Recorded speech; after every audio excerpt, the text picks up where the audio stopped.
లేఖనంలో స్త్రీలకి ఎక్కువగా ప్రాముఖ్యతనిచ్చాడు. ప్రాముఖ్యంగా 3 స్త్రీలు మనకి కనబడతారు. వారిలో మొట్టమొదటి స్త్రీ ఎలిజబెత్.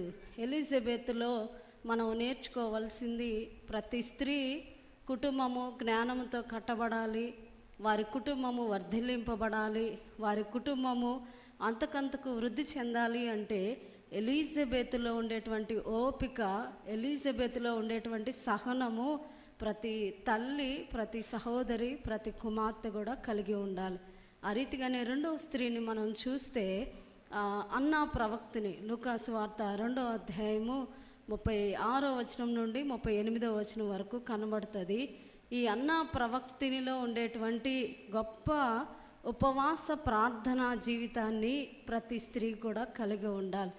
ఈ భూమి మీద ఎవరితో ఎలా మాట్లాడాలో, ఎవరి దగ్గర ఎలా ప్రవర్తించాలో, దేవుని యొక్క జ్ఞానం ఎంత అవసరమో, అంతకంటే ప్రాముఖ్యంగా కుటుంబం కొరకు, వ్యక్తిగత ఆధ్యాత్మిక జీవితం కొరకు ఉపవాసంతో కూడినటువంటి ప్రార్థనా జీవితము అన్న ప్రవక్తనిలో చూచి మనం నేర్చుకోవాలని వారిని ఒక మాదిరిగా దేవుడు ఉంచాడు. 3వ వ్యక్తి కన్య అయినటువంటి మరియా. 16 సంవత్సరాల మరియా ప్రతి స్త్రీ కూడా కలిగి ఉండవలసింది. ఇంట్లో ఏమున్నా ఏమి లేకపోయినా, భర్త ప్రేమగా చూసినా చూడకపోయినా, అత్తమామలు గౌరవిస్తూ ఉన్నా, ఒకవేళ తూలనాడుతూ ఉన్నా, ప్రతి స్త్రీ కలిగి ఉండవలసింది త్యాగపూరితమైన సమర్పణ జీవితం.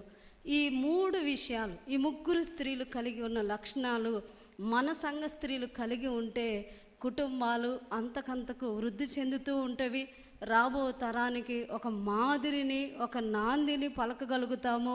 క్రైస్తవ కుటుంబాలు ఇంకా హెచ్చింపుతో దేవుని మహిమపరుస్తూ దేవుని రాజ్య వ్యాప్తిలో వాడబడతాయి. కనుక ప్రతి స్త్రీ ఓపికను, సహనాన్ని, ప్రతి స్త్రీ ఉపవాస ప్రార్థనను, ప్రతి స్త్రీ త్యాగముతో సమర్పణ కూడిన జీవితాన్ని మన సంఘ స్త్రీలందరూ కలిగి ఉండాలని ఒక తల్లిగా మీ ఆధ్యాత్మిక జీవితాన్ని కోరుతూ నిరంతరం ప్రార్థిస్తూ ఉన్న నా ఆశ. కనుక వీటిని కలిగి మీరు జీవించాలని మీకు శుభాకాంక్షలు తెలియజేస్తూ ఉన్నాను. Thank you.